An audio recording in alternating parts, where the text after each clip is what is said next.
Tahun 2024 tahun baru bagi kita, semangat juga baru dalam merawat tanaman hias aglonema.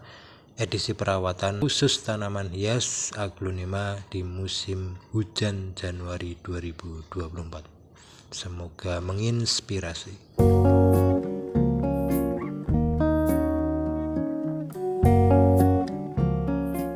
Ya, bismillahirrahmanirrahim. Assalamualaikum warahmatullahi wabarakatuh. Sahabat Aidina Garden, apa kabarnya? Mudah-mudahan dalam keadaan sehat walafiat di tahun yang baru.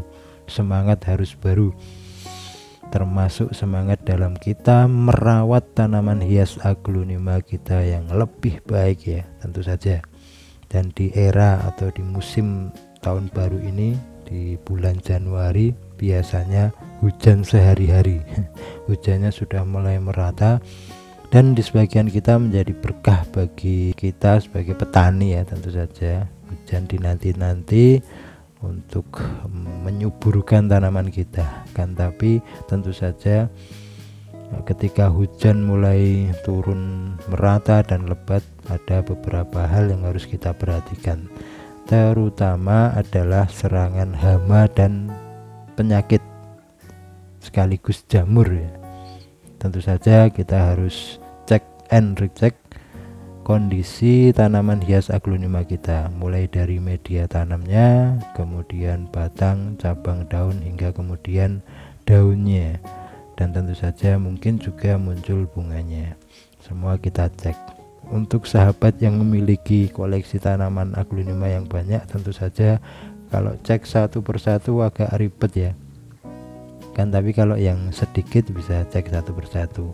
Kalau yang banyak mungkin diacak saja di bagian pojok, pinggir, tengah, dan kalau ada serangan baru kemudian ada aksi untuk pencegahannya.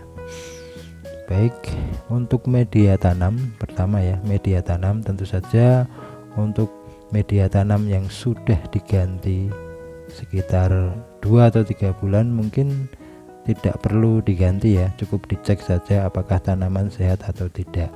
Kalau tanaman menunjukkan tidak sehat begitu ya perlu diganti atau pendapat perlakuan, misalnya kita kocor dengan antrakol atau fungisida yang lain. Bila media tanam sudah dipakai selama 6 bulan seperti saya ya, biasanya kalau 6 bulan mau tidak mau diganti untuk pemberian nutrisi yang lebih fresh ya. Kemudian bagian-bagian daun yang kemudian layu sebaiknya dilepas semuanya ya, kalau memang layu. Tapi kalau yang seperti ini seperti ada bukan serangan, akan tapi lebih kepada kena sinar matahari sehingga agak boleng begitu, cukup dipotong saja. Kemudian bagian tanaman yang lain seperti bunga ya, seperti munculnya bunga, ini pilihan, ini boleh dibiarkan atau dipotong saja. Kalau saya ini bunga yang muncul saya biarkan ya. Menambah estetika ya. Tapi boleh juga dilepas agar struktur tanaman lebih baik ya.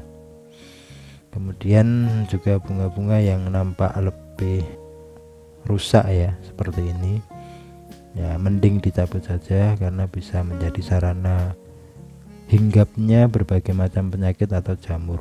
Dilepas sampai kemudian pangkal batangnya.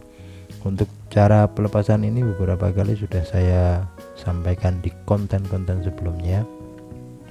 Biasanya untuk melepas ini kalau bisa ya diusahakan sampai benar-benar terlepas dari pangkal cabang bunganya ya, agar tidak ada tersisa batang atau cabang bunga di sana yang bisa mengakibatkan hadirnya jamur di sana karena ada pembusukannya. Ya memang ya, tanaman hias aglonema susah-susah gampang ya perawatannya. Ketika diguyur hujan banyak, ini banyak sekali permasalahan, mungkin daun layu atau busuk atau bahkan akar busuk, kemudian juga serangan dari hama. Tentu saja ini membutuhkan perawatan dan waktu yang harus kita luangkan. Apalagi sahabat yang memiliki koleksi tanaman aglonema yang memiliki harga yang tinggi ya, koleksi-koleksi yang tinggi, tentu saja perawatan juga lebih dimaksimalkan. Kemudian daun-daun yang boleng seperti ini ya, ini adalah korban dari ulat dan belalang ya, seperti ini. Treatment saya biasanya menggunakan insektisida. Saya gunakan insektisida yang murah meriah ya.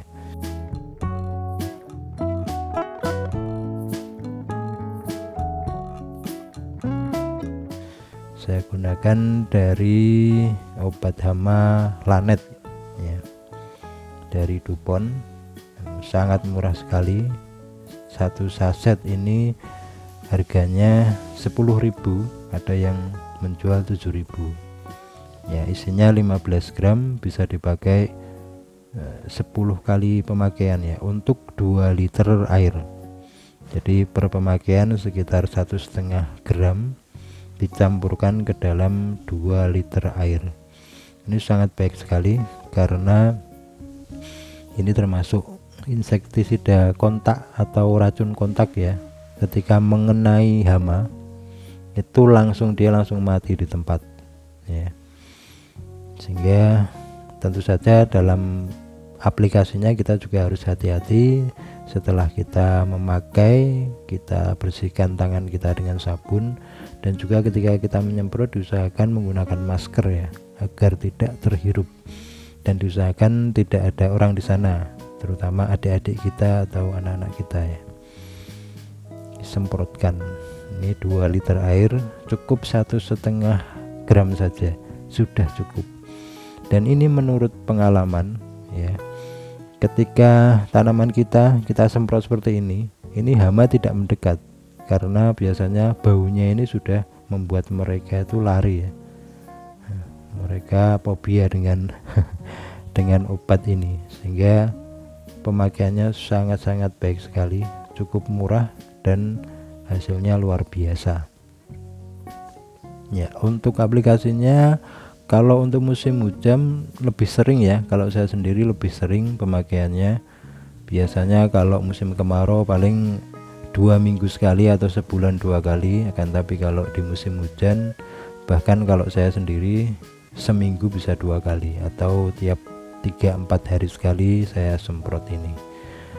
Untuk pengaplikasiannya baiknya di pagi hari atau sore hari ya, atau yang paling ideal justru pada malam hari, karena ini adalah sifatnya racun kontak.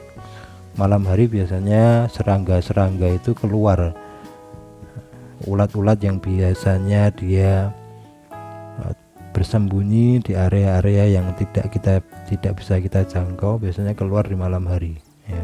Ketika kita semprot dengan racun kontak ini, maka dia akan mati ya, besoknya sudah jadi bangkai. Itu kalau ada waktu longgar di malam hari ya. Tapi kalau tidak, bisa pagi hari atau sore hari. Dan diusahakan setelah penyemprotan ini tidak hujan ya, diperkirakan tidak hujan begitu. Karena kalau kehujanan nanti sia-sia ya, muspro orang Jawanya bilang. Nanti obat yang kita semprotkan ini melarut oleh air hujan yang turun. Beda kalau tempat kita ini ada UV-nya ya, yang ketika hujan tidak terkena langsung air hujan, bisa kapan-kapan penyemprotannya ya. Ini disemprotkan ke seluruh bagian area tanaman ya, terutama di sela-sela pangkal cabang daun. Itu biasanya area ulat-ulat atau serangga atau hama kecil biasanya bersembunyi di sana. Kemudian di balik atau di belakang daun juga demikian, biasanya bersembunyi kalau siang hari ya. Ya, ini adalah sharing saya untuk di tahun yang baru ini. Mudah-mudahan dengan harapan perawatan yang kita lakukan menghasilkan tanaman yang sehat, dan kita semakin tambah suka ya, tanaman kita tambah sehat.